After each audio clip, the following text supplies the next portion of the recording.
Vamos mergulhar de cabeça na mente de um dos personagens mais queridos que existem? Hoje a gente vai desvendar o perfil psicológico do ursinho Pooh. Eu sou um urso de cérebro muito pequeno. Essa é a frase que ele mesmo usa para se descrever. E é bem a imagem que a gente tem dele, né? Um urso fofo, super simples, talvez até um pouquinho ingênuo. Só que, e se essa simplicidade toda for, na verdade, só a ponta do iceberg? E se por trás dela existir uma complexidade, uma genialidade psicológica que fascina especialistas há décadas? É esse mistério que a gente vai investigar agora. Ok, vamos direto ao ponto. A discussão toda sobre a personalidade do Pooh, em termos psicológicos, gira em torno de duas possibilidades. Ele seria um INFP, o tipo sonhador, ou um ISFP, o artista.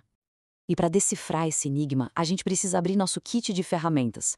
São alguns conceitos bem importantes que vão ajudar a gente a mapear como a mente do Pooh funciona. A primeira ferramenta, e talvez a mais importante, é o que chamam de FI, ou sentimento introvertido. Pensa nisso como se fosse a bússola interna do Pooh, sabe? É o que guia a moral dele. É daí que vem aquela gentileza, aquela lealdade e a aceitação total dos amigos, não importa o quão estranhos eles sejam. Depois a gente tem a C, a sensação extrovertida. Se a primeira ferramenta era interna, essa aqui é totalmente voltada para fora. É o foco total no aqui e agora. É a função que processa o gosto do mel, a textura dele, o barulhinho das abelhas, o mundo concreto. E do outro lado da moeda, a gente tem a N, a intuição extrovertida. Essa aqui é a função da imaginação pura, do e se. Ela não está nem aí para o que é, mas sim para o que poderia ser. É um motor de ideias, de cenários, de possibilidades. Então, a grande questão se resume a isso. O mundo do Pooh é percebido através da realidade concreta dos 5 sentidos, o que faria dele um ISFP, ou ele enxerga o mundo através de 1 milhão de possibilidades e ideias, o que o tornaria um INFP. É a batalha do artista contra o sonhador. Bom, vamos analisar as provas. Primeiro, vamos abrir o arquivo do caso que defende que o Pooh é um sonhador, um imaginativo INFP. Quem defende essa teoria aponta direto para a criatividade dele. Pô, o cara inventa músicas do nada, vive se distraindo com os próprios pensamentos, e os planos dele são absurdamente criativos, como se fantasiar de nuvem de chuva para pegar mel.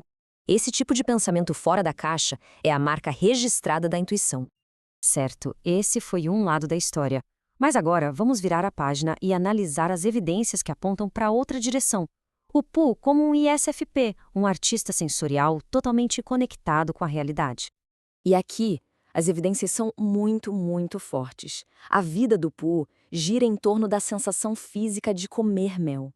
O pensamento dele é extremamente literal. Quando ele ouve sobre ir ao Polo Norte, ele quer saber o que é um polo, como se fosse um objeto.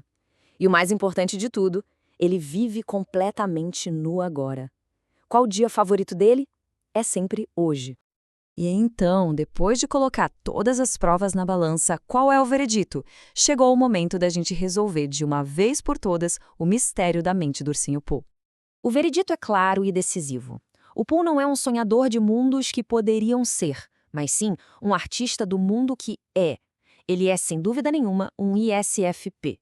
A imaginação dele não serve para criar outras realidades, serve para transformar em poesia a realidade física que ele vive.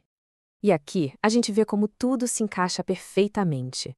Sendo um ISFP, a função principal dele, o herói, é o FI, aquela bússola interna de bondade. A ferramenta que ele usa para lidar com o mundo é a C, a experiência sensorial. De vez em quando, ele tem os lampejos de sabedoria que vêm da sua função criança, a NI. E por fim, a grande dificuldade dele, a função inferior, é a T, que é a lógica e o planejamento. E isso nos leva direto para essa cena clássica, aquele pense com a batidinha na cabeça. É a imagem perfeita da luta que ele trava para usar essa função mais fraca. Tentar usar lógica e planejamento estratégico é um esforço gigantesco para ele. E essa história da armadilha pré-falante, nossa, ela ilustra tudo de um jeito brilhante. É a psicologia do Pooh em ação. Ele tenta usar a lógica fraca dele, o tem, para bolar um plano. Mas aí a sua conexão fortíssima com os sentidos, a SEM, assume o controle.